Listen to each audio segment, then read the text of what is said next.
இந்த 3 குணங்கள் எவரிடம் இருக்கிறதோ அங்கே தெய்வம் குடிக்கொள்வது இல்லை. அங்க தெய்வம் ஆசீர்வதிக்கப்படுவதும் இல்லை. அங்க லக்ஷ்மி கடாட்சியமும் இல்லை. அங்க ஆரோக்கியமான வாழ்க்கையும் இல்லை என்பதை எச்சரிக்கும் பதிவுதான் இந்த பதிவு. உங்கள் சுமைகளை கடவுள் சுமக்க வேண்டும்.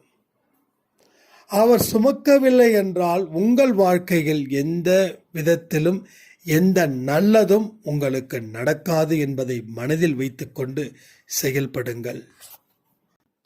அடுத்த 7 ஜென்மங்களுக்கும் கடவுள் சொர்க்க வாழ்க்கையை கொடுக்கணும்னு விரும்புகிறாரு.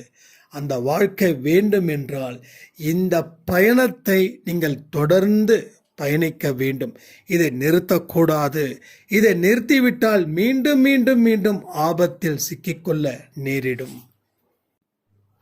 உங்களை விட்டு சென்ற சாயப்பா மீண்டும் வருவதற்கு உண்டான வழிகளை நீங்கள் தேர்ந்தெடுக்க வேண்டும். இல்லை என்றால் அந்த வழிகளை வேறு ஒருவன் தேர்ந்தெடுத்து உங்கள் வாழ்க்கையில் தொடர்ந்து உங்களை துன்பத்தில் தள்ளிவிட்டு கொண்டே இருப்பான். சாயப்பாவோட ஆர்வம், சாயப்பா உங்கள் மேல் வைத்திருக்கும் நம்பிக்கை, உங்கள் மீது வைத்திருக்கும் அன்பை இங்க யாராலையுமே தெரிஞ்சுக்க மாட்டேன்றீங்க. நீங்க நல்லா தெரிஞ்சுக்கோங்க. அதுக்கப்புறம் நல்ல வழி ஆட்டோமேட்டிக்கா பிறக்கும். கடவுள் துணையோடு தான் உங்களால் வாழ்க்கையில் வெற்றி பெற முடியும் என்பதை உங்கள் கிரகமே தீர்மானிச்சிருக்குது. ஸோ கிரகத்தின் சொல்படி நீங்கள் கடவுள் கூட இருந்தாதான் உங்களுடைய ஒவ்வொரு சவால்களையும் முறியடிக்க முடியும் என்பதை நினைவில் வைத்துக்கொண்டு தெய்வத்தின் அருளை பெற இந்த பதிவை முழுவதுமாக கேளுங்கள். ஓம் சாயிரா சாயிரா, ஓம் சாயிரா சாயிரா, ஓம் சாயிரா சாயிரா, அன்பே சாயிரா, பேரன்பே சாயிரா, அகிலம் தளிக்க ஆத்மா விழிக்க அனுதினம் சாயிரா, எங்கள் அன்பே சாயிரா.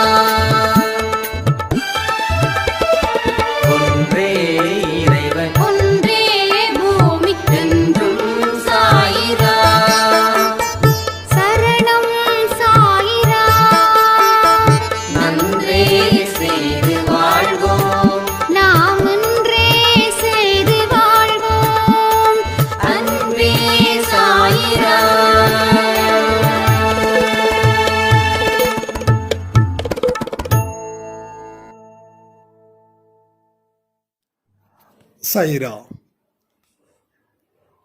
என் உயிரின் உயிரானவர்களே, ஒரே கவலையா இருக்குல்ல. உடலும் ஒத்துழைக்கல, மனசும் ஒத்துழைக்கல. ஏன் கடவுள் எனக்கு இப்படி ஒரு சோதனைய தராருன்னு உங்களுக்கு கடவுள் மீது வருத்தமும் இருக்குது, கடவுள் மீது கோபமும் இருக்குது. கொஞ்சம் யோசிச்சு பாருங்க. நாம இந்த ஜென்மத்தில் மனித பிறவி எடுத்திருந்தோம் அப்படின்னா நம்ம வாழ்க்கை ஹாயா இருந்திருக்கும். உண்மை.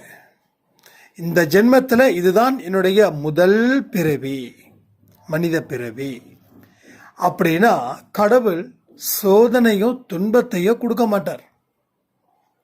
அப்போ இன்னைக்கு இருக்கக்கூடிய சோதனை, இன்னைக்கு வரக்கூடிய துன்பம், இருக்கிற துன்பம், வரக்கூடிய துன்பம், வந்த துன்பம் எல்லாத்தையும் அடிப்படையாக வச்சு பார்க்கும்போது அப்போ போன ஜென்மத்திலையும் நம்ம வாழ்ந்திருக்கோம் அப்படின்றத நீங்க முதல்ல தெரிஞ்சுக்கணும். ஸோ போன ஜென்மத்தில் வாழ்ந்ததன் தொடர்ச்சி தான் இந்த ஜென்மம். முடிந்தது ஒன்று தொடங்குது, தொடங்கியது ஒன்று முடிந்தது. இதுதான் ஒவ்வொரு பிறவிலையும் நமக்கு நடக்குது. இப்போ வந்த துன்பம், வரப்போகிற துன்பம், முடிந்த துன்பம் எல்லாமே எழுதி வைக்கப்பட்டதன் விளைவுகளே தவிர கடவுளா நம்மளை சோதிக்கலை. முதல்ல அந்த சோதனைன்ற வார்த்தையே நான் தப்புன்னு சொல்லுவேன். ஏன்னா கடவுள் உங்களை சோதிக்கலை.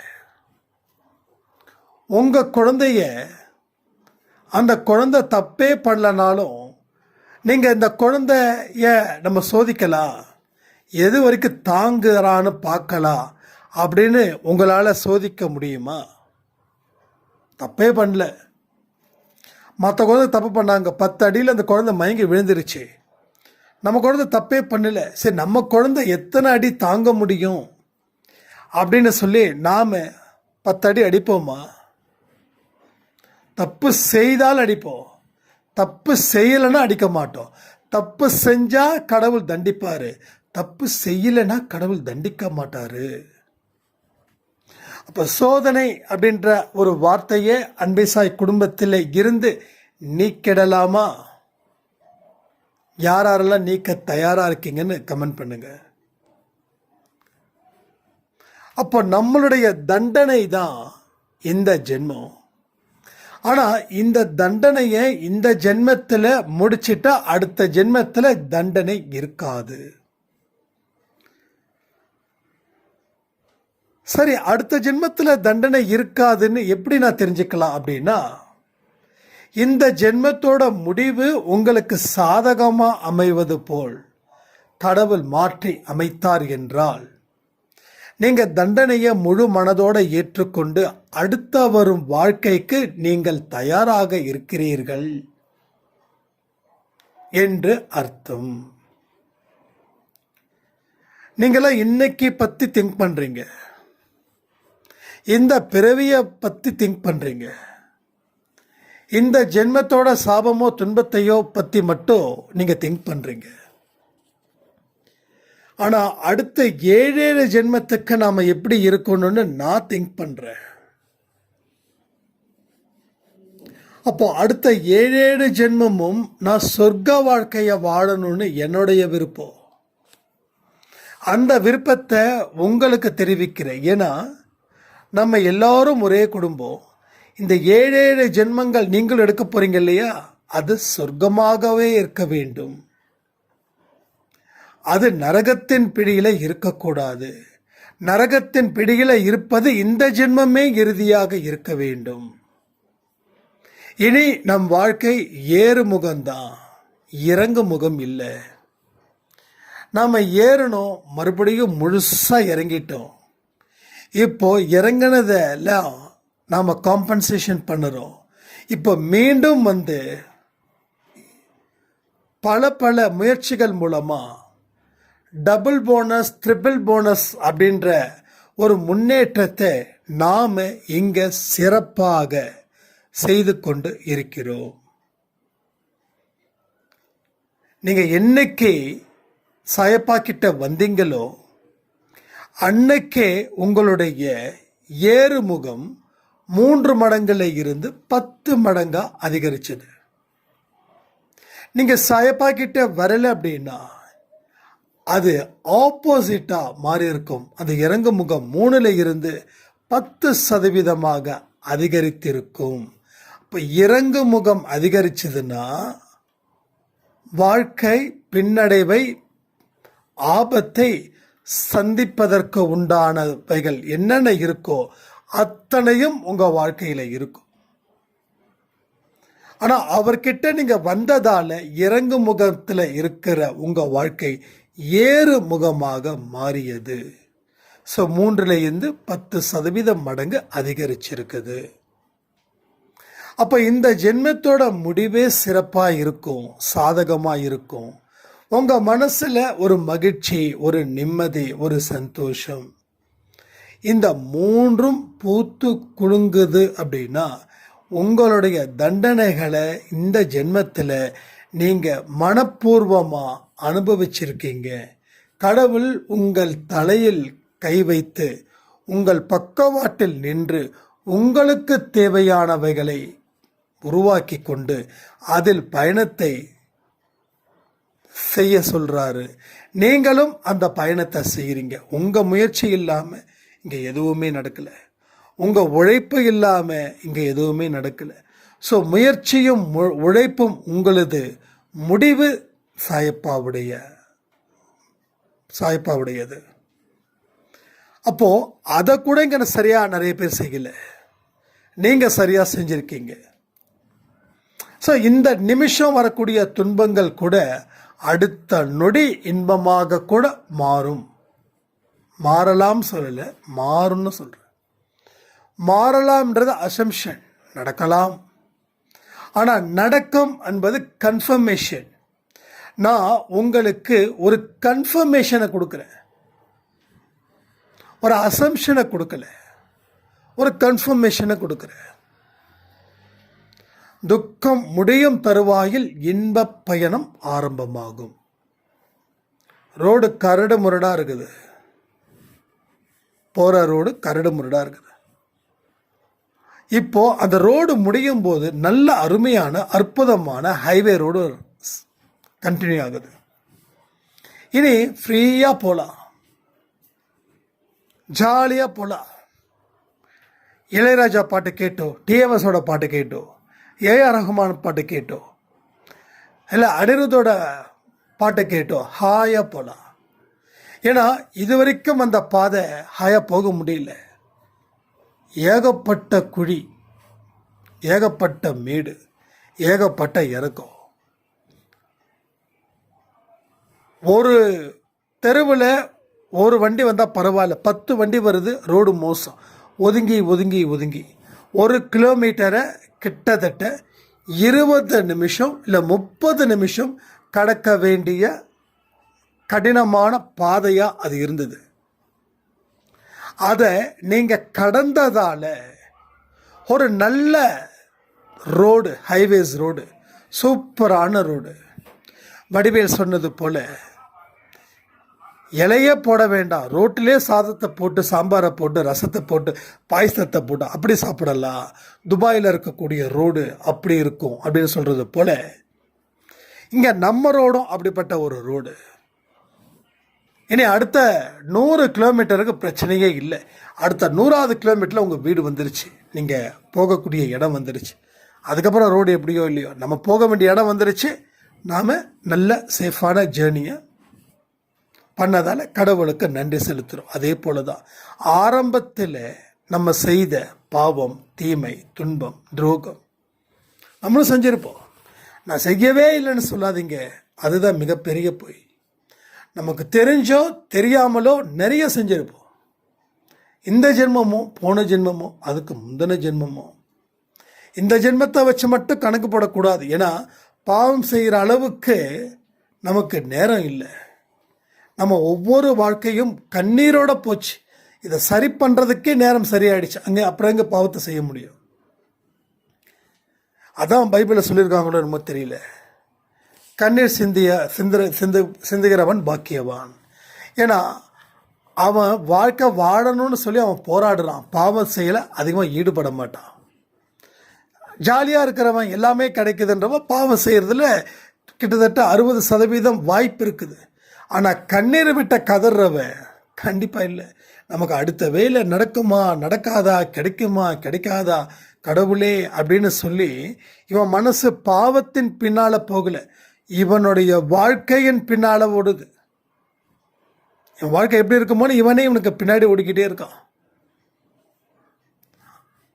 எல்லாம் கிடைத்தவன், கஷ்டப்பட்டு எல்லாம் கிடைத்தவன் பாவம் செய்யல. ஆனால் கஷ்டப்படாமலே சில பேருக்கு கிடைக்குது பாருங்க, அவன் பாவம் செய்வதற்கு வாய்ப்பு அதிகம்.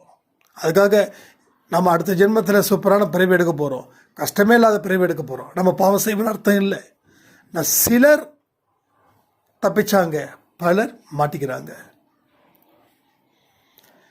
அப்போ இந்த கரடு முரடான பாதையை கடக்கிறது, ஏண்டா இறைவா இந்த பாதையை நீ கொடுத்த அப்படின்னு சொல்லக்கூடாது. இந்த பாதையோட முடிவு ஒரு நல்ல பயண திட்டத்தை கடவுள் வச்சிருக்கார். அது போலதான் உங்கள் வாழ்க்கையும். உங்கள் வாழ்க்கையில் அந்த பயணம் நிச்சயமாக உங்கள் கண்ணில் தென்பட்டுச்சுனாவே போதும். பாதி பிரச்சனைகளை நீங்கள் தீர்த்து விடலாம்.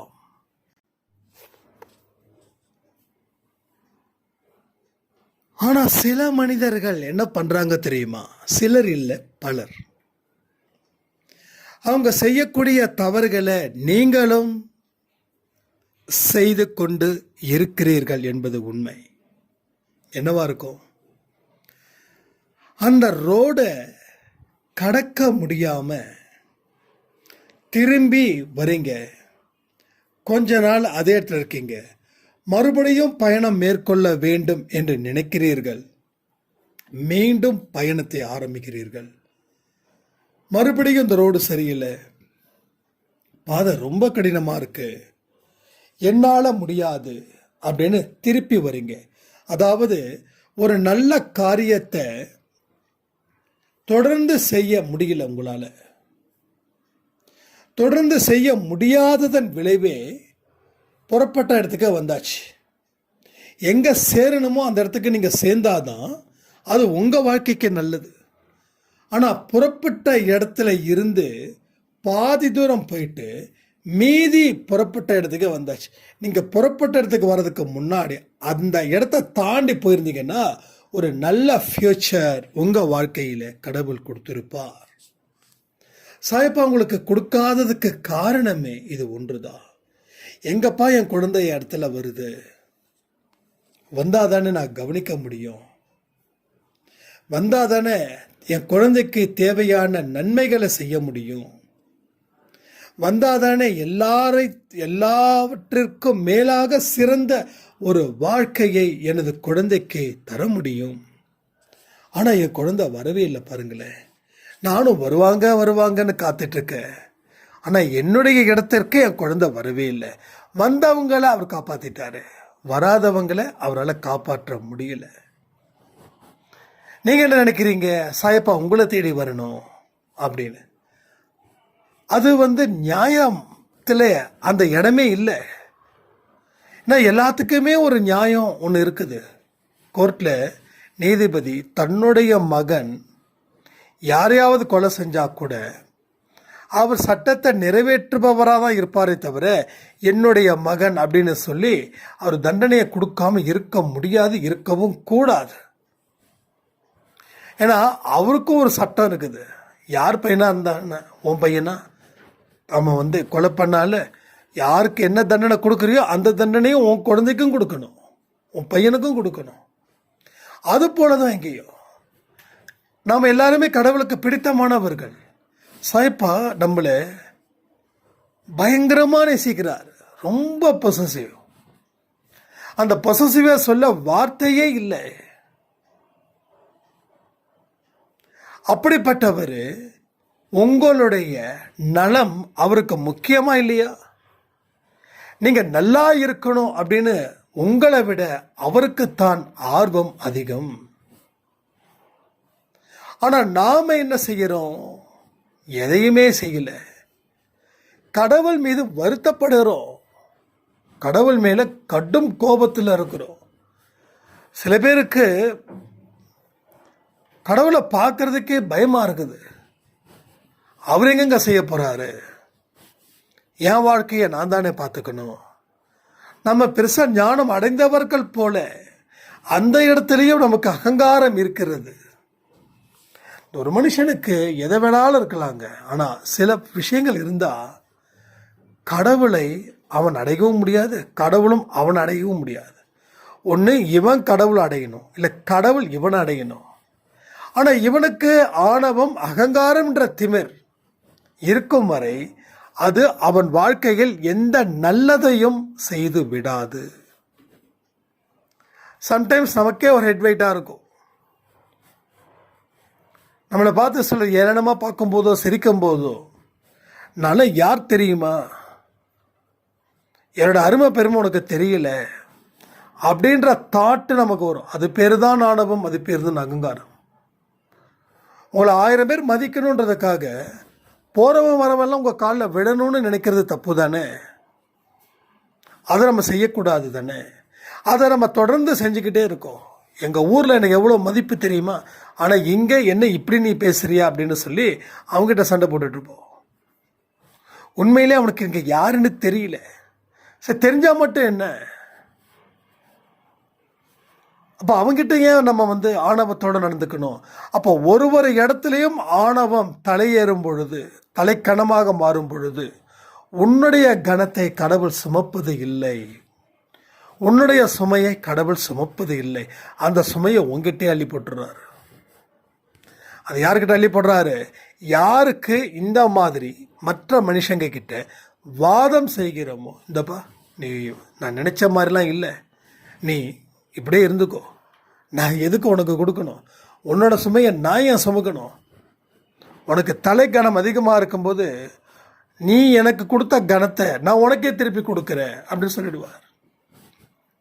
அதனால் நமக்கு என்ன தேவை இருக்கோ அந்த தேவைகளை மட்டும் மனதில் கவனத்தை வையுங்க.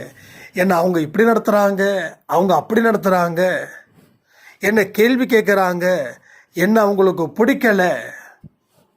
உண்மையிலேயே அவங்களுக்கு பிடிக்கலைனாலும் நீங்கள் ஏன் அவங்க மேலே கோவப்படுறீங்க? உங்கள் வேலை என்ன?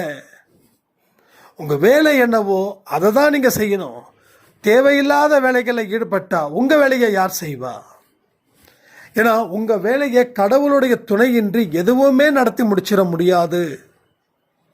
அவருடைய பார்வை இருந்தால் மட்டும்தான் உங்கள் வேலை சுமூகமாக நடக்கும்.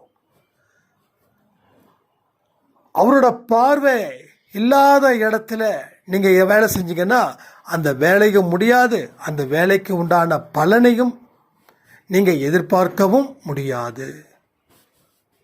ஸோ இந்த மாதிரியான சில மோசமான எண்ணங்களை தவிர்ப்பது நமக்கு மிகுந்த நல்ல வாழ்க்கைக்கு அது நல்ல ஒரு புதிய வழியையும் புதிய விடியலையும் அது உங்களுக்கு அமைத்து தரும். ஸோ எல்லாத்தையும் உள்வாங்குங்க, எல்லாத்தையும் செயல்படுத்துங்க. வாழ்க்கையில் மிகப்பெரிய நன்மைகள் உண்டாகும் சொல்லி இந்த பதிவை நான் முடிக்கிறேன். ஜெய் சாய்ராம்.